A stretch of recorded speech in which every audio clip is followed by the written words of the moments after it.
आज की कहानी है ससुराल छोड़ा ही नंद को भाभी ने सिखाया सबक। दोस्तों, कहानी को पूरा देखें और कहानी पसंद आए तो चैनल को सब्सक्राइब और वीडियो को लाइक जरूर करें। निशा अपने पति से झगड़ के ससुराल छोड़ के मायके आ जाती है। निशा के पति इस बार निशा की माँ सीता से साफ साफ कह देता है कि अब आप अपनी बेटी को अपने पास ही रखिए, क्योंकि रोज रोज के ये नाटक अब हमें पसंद नहीं आते। बहुत मौका दे दिया आपकी बेटी निशा को, लेकिन वह सुधर ही नहीं रही। अब मुझे उससे तलाक चाहिए। रहे वो यहीं पे। अगले दिन सीता अकेले बाहर बैठी होती है। तभी सीता के पति राजू बोलते हैं, आपको ऐसे अकेला बैठा देख मुझे अच्छा नहीं लग रहा। क्या सोच रही हो तुम? देखिए जी, आपको तो सब पता है, फिर भी बताती हूँ। निशा हर 4 दिन में अपने मायके आकर बैठ जाती है। अब इसे देखकर बहू भी कहीं इसी की तरह ही न हो जाए। ये अपना घर उजाड़ ही रही है, साथ ही साथ यहाँ भी सब बिगड़ न जाए। हाँ, सीता सही कह रही हो। बेटियां अपने ससुराल में और हंसती खिलखिलाती हुई मायके में मेहमानी करवाती ही अच्छी लगती हैं। अभी तक तो मुझे भी यही लगता था कि निशा धीरे धीरे सुधर जाएगी, लेकिन अब तो एक बेटी भी हो गई उसकी और इतना अच्छा परिवार भी है, फिर भी वह ससुराल में नहीं रुकती। जब देखो मायके चली आती है। सास ससुर इतने अच्छे होने के बाद भी निशा की उनसे नहीं पटती, या यूं कहें वो घर में ध्यान देना ही नहीं चाहती, सिर्फ अपने घूमने फिरने से मतलब रखती। आखिर एक बहू को कौन इतनी आजादी देता है कि उसकी बहू कुछ भी ना करे। सब अपनी बहू से थोड़ा बहुत उम्मीद तो रखते ही हैं, इसमें कुछ गलत नहीं। सीता कहती है, इस बार निशा के पति ने साफ साफ कह दिया है कि निशा इस बार नहीं सुधरी तो हम अब इसे दूसरा मौका नहीं देंगे। बहुत हुआ, अब मुझे निशा से तलाक चाहिए। यही सारी बातें सोचकर मुझे चिंता हो रही है। आखिर अपनी बेटी की गृहस्थी उजड़ते कौन माँ देखना चाहेगी। दरवाजे पर खड़ी सीता की बहू सब सुन रही थी।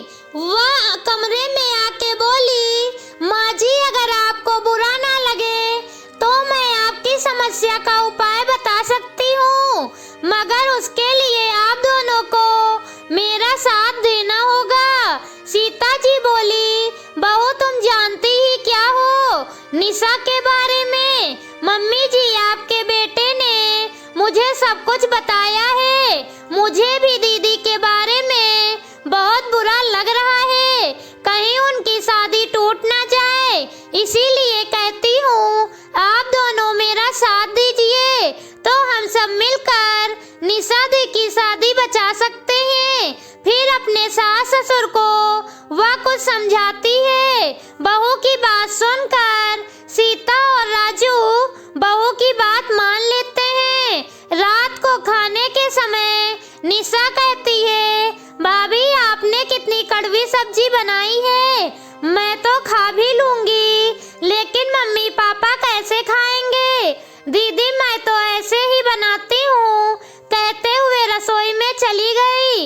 मम्मी जी, आप कुछ भाभी को कहती क्यों नहीं? सीता कहती है, चुप रहो निशा और खाना खा लो। फिर सब अपने कमरे में चले गए। अगले दिन फिर माँ को रसोई में देखकर निशा बोली, माँ आप रसोई में क्या कर रही हो? बेटी बहू तो 10 बजे तक उठेगी, चाय नाश्ता बना दूँ, नहीं तो तेरे भाई ऑफिस भूखे चले जाएंगे। लेकिन आपके पैर में तो दर्द है, आप ज्यादा देर तक यहाँ कैसे खड़ी रहेंगी? लाओ मैं करती हूँ। माँ के हाथ से सामान लेकर खुद चाय बनाने लगी। तभी सीता जी दूसरा काम करने लगती हैं। फिर माँ को काम करता देख निशा बोली, माँ आपके पैर में दर्द है, आप बैठिए, मैं सारा काम कर लूंगी, आप चाय पीजिए। तभी सीता एक कप चाय ले जाते लगी, बोली, बहू को दे आती हूँ। माँ आप क्यों जाएंगी, भाभी को पीना होगा तो वह खुद आकर ले जाएंगी। अरे निशा क्या बताऊं, करना पड़ता है। फिर निशा जल्दी से नाश्ता बनाकर जल्दी से भाई का टिफिन पैक कर दिया और टेबल पर नाश्ता लगा दिया। तभी निशा की भाभी आकर टेबल पर बैठ जाती है और नाश्ता करने लगती है। यह देख निशा भाभी को कुछ कहने ही वाली थी, तभी उसकी माँ चुप रहने का इशारा कर देती है। फिर कुछ देर बाद निशा अपनी भाभी को तैयार देखकर पूछती है कि कहाँ जा रही हो आप? मैं शॉपिंग करने जा रही हूँ, उधर से ही खाना खाकर आऊंगी, तुम सबका घर में देख लेना। निशा जब माँ से बताती है तो वो अपना पैर पकड़कर उठती है और किचन की तरफ जाती है। माँ मैं भी चलती हूँ, ये भाभी को क्या हुआ? पहले तो ऐसे नहीं थी, अब तो कुछ नया ही अंदाज है। निशा मेरे लिए कुछ नया नहीं है, ये तो शुरू से ही ऐसी है। मेरी तो जिंदगी ही खराब हो गई बहू के आने के बाद। तेरे पापा भाई यूं डरे डरे से रहते हैं, कभी भी मैके चली जाती है। क्या भाभी मैके चली जाती है? भाई कुछ नहीं कहते क्या? वो क्या कहे, उसकी सुनती ही नहीं है। भाभी का यह रूप देख निशा हैरान थी। वह सोचने लगी, माँ पापा कितना कुछ सहन कर रहे हैं, अरे भाई भी कितने दुखी रहते हैं। अच्छी लड़की मिल जाती तो सब कितना ठीक होता। अगले दिन सीता के पैरों में तेज दर्द हो रहा था। वे बहू से बोली, थोड़ा तेल लगा दो पैरों में। मम्मी जी इतना फालतू समय नहीं है मेरे पास, आप अपने आप क्यों नहीं लगा लेती? निशा दूर खड़ी सब सुन रही थी, फिर दौड़ कर आई, लाओ माँ मैं लगा देती हूँ। हाँ लगा दो बेटा, पर तू कब तक लगाएगी? निशा को गुस्सा बहुत आ रहा था पर कुछ कह नहीं पाई भाभी से। शाम को ससुर जी बोले, बहू कॉफी बना लाओ। क्या पापा जी, कॉफी लगा रखा है, मैं घूमने जा रही हूँ, किसी और से कह दो। आप उनसे तो कुछ नहीं कहते, जब देखो बहू ये दे दो बहू वो दे दो करते रहते हो। क्या आपने हमें नौकरानी समझ रखा है? अब हमसे कुछ मांगा तो मैं मैके चली जाऊंगी। नहीं बहू मैके मत जाओ, मैं खुद बना लूंगा। बस करो भाभी, क्या हो गया है? बहू घर की नौकरानी नहीं होती। मैं आपको इतने दिनों से देख रही हूँ, आप मम्मी पापा को परेशान कर रखा है। इतनी पढ़ी लिखी होने के बाद आपको ये सब शोभा नहीं देता। आपसे ये उम्मीद नहीं थी। माँ के पैर में दर्द रहता है, फिर भी वह घर का काम करती हैं। पापा अपना काम खुद करते हैं। भाई को आप टिफिन भी बना के नहीं देती हो, फिर ये मैके जाने की धमकी क्यों दे रही हो? परेशानी क्या है आपको? इतना अच्छा घर मिला है आपको और उसकी कदर नहीं कर रही।